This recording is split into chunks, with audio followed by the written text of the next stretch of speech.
Peu importe comment tu es, peu importe comment tu es habillé, peu importe ta couleur, peu importe ton sexe, tu es le bienvenu et tu seras accueilli tel que tu es, sans changer quoi que ce soit. Justement, ce sera ta force. Voilà ce que j'ai à dire.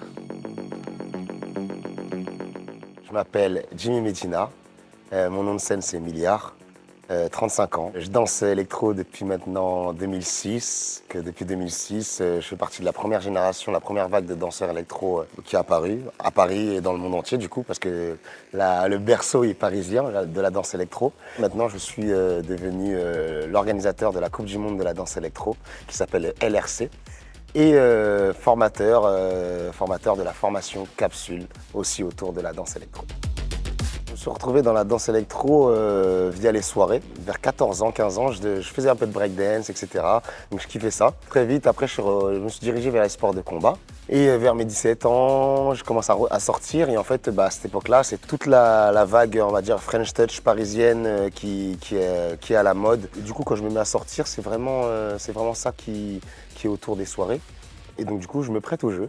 Parce qu'il y a, en plus de la musique, il y a tout un univers vestimentaire, tout un truc qui me parle. Je me prête au jeu et nous voici maintenant en 2024 et je suis toujours là, en train de danser électro. Je vais parler un petit peu de la musique électro. Voilà, donc il y a eu plusieurs vagues, plusieurs tendances. Donc je vais t'en citer quelques-unes.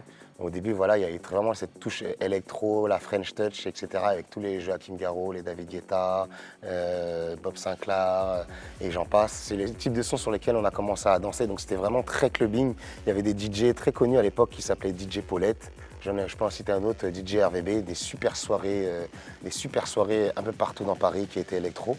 Et très vite, en fait, à partir de 2009, il y a eu une petite descente de la danse électro. Donc du coup, en fait, nous, on s'est mis à écouter des sons vraiment un peu plus battle, qui tabassent un peu plus. Donc là, tu as vraiment des sons un peu plus comme Fast Food, Cool Project.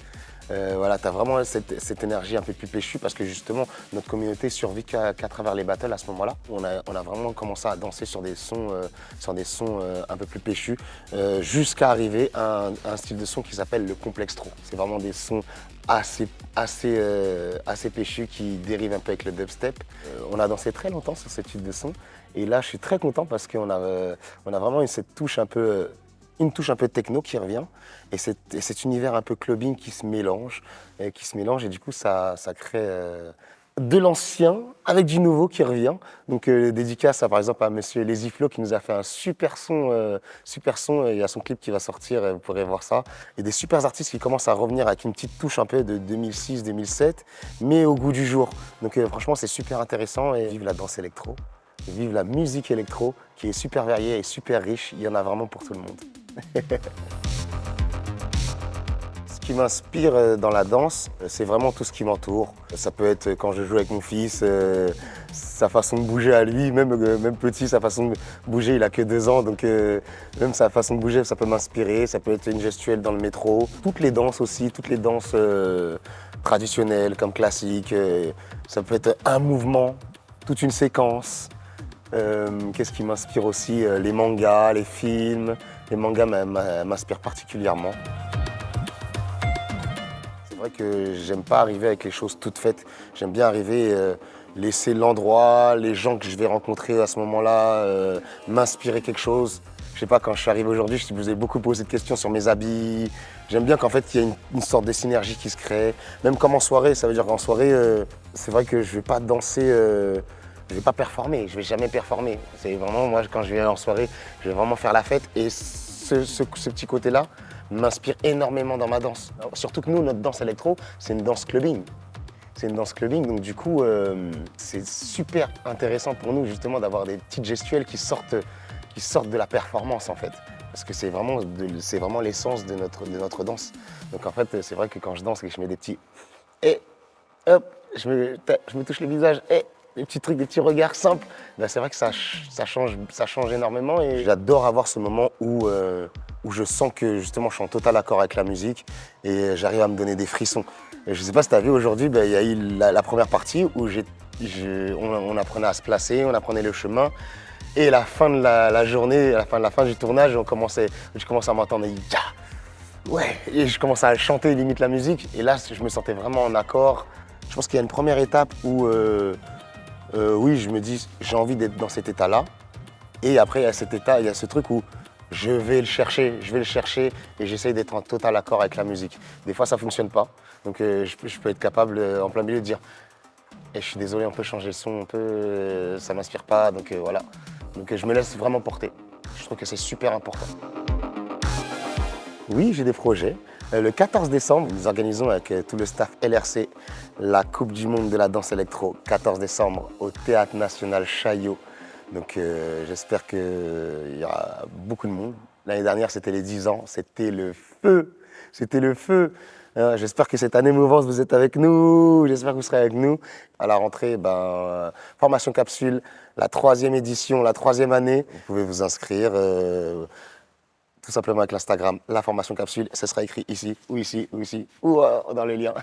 La danse électro est une danse basée sur les bras, mais pas que. C'est une danse vraiment basée aussi sur les grooves et les rebonds. Souvent dès qu'on voit la danse électro, on voit une danse très visuelle avec des bras, mais ça part de quelque chose, ça part d'un sentiment, ça part d'une expression. Donc en fait, j'ai envie de dire, si vous vous intéressez à la danse électro, intéressez-vous de manière plus approfondie. Voilà, vraiment, vraiment, vous allez comprendre qu'en fait, il y a toute une énergie derrière ça. C'est ce qui rend, selon moi, la chose intéressante. Nous, on est une danse, voilà, on a 15, à peu près, plus ou moins 15 ans, d'existence. Avant, elle a été sur scène par la chorégraphe Biancali. Et donc, du coup, c'était déjà super. Mais là, les chorégraphes sont danseurs électro et ils créent leur propre spectacle. Et là, pour moi, c'est un autre step. Donc, dédicace à Mazel Fraten, parce que c'est eux en ce moment qui font le tour du monde. Ils sont en Allemagne, aux États-Unis, partout en France. Donc, big up pour leur travail, parce que c'est super, c'est une plus-value énorme pour notre communauté. Il y a aussi des petits collectifs. Il y a Cerise avec la compagnie Wild qui mélange toute son expérience contemporaine et son expérience électro, qui a fait un super travail. Il y a une jeune qui s'appelle Tiane avec sa compagnie Kalikila, ou peut-être à l'inverse, peut-être que je l'ai mal dit, je suis désolé Tiane si je l'ai mal dit, mais en tout cas elle fait un super travail et il y en a plein d'autres qui commencent à monter des petites structures. Donc c'est vrai que pour moi c'est super important que notre danse soit sur tous les fronts. C'est-à-dire que là pendant très longtemps on s'est focalisé sur l'aspect battle. C'est cool, mais pour moi, ça ne suffit pas.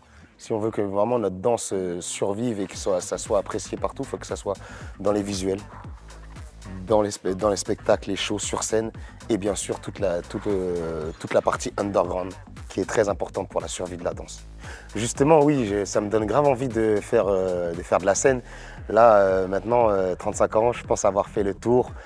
Triple champion du monde en équipe, une fois champion du monde en solo. Ça y est, j'ai fait le tour. J'ai fait le tour et même il y a toute une nouvelle génération qui arrive et qui commence à tout déchirer dans les battles. Je pense que c'est à eux de montrer leur capacité. Et de plus, ça fait 2 ans que j'ai créé une formation et je suis amené à faire des petits shows de 5, 6 minutes, 10 minutes. Et c'est vrai que ça m'a donné une envie, une flamme. J'ai envie vraiment de créer quelque chose. J'ai vraiment envie de créer un univers. Je sens que j'ai besoin de m'exprimer. J'ai besoin de m'exprimer autre que par le freestyle maintenant. C'est vrai. Pour moi, on a vraiment une seule chose à dire, c'est on est une danse super ouverte. On a connu une période justement à travers nos looks, on a été très critiqués. On a été montrés du doigt. Alors que pour moi, justement, c'est une fierté de justement avoir appartenu à cette époque où justement, pour nous, on a dévergondé Paris. Voilà, maintenant, je pense que sans cette période où on commence à s'habiller un peu plus osé, et je suis super fier de pouvoir dire que notre danse accueille tout le monde, peu importe comment tu es, peu importe comment tu es habillé, peu importe ta couleur, peu importe ton sexe, tu es le bienvenu et tu seras accueilli tel que tu es, sans changer quoi que ce soit. Justement, ce sera ta force. Voilà ce que j'ai à dire.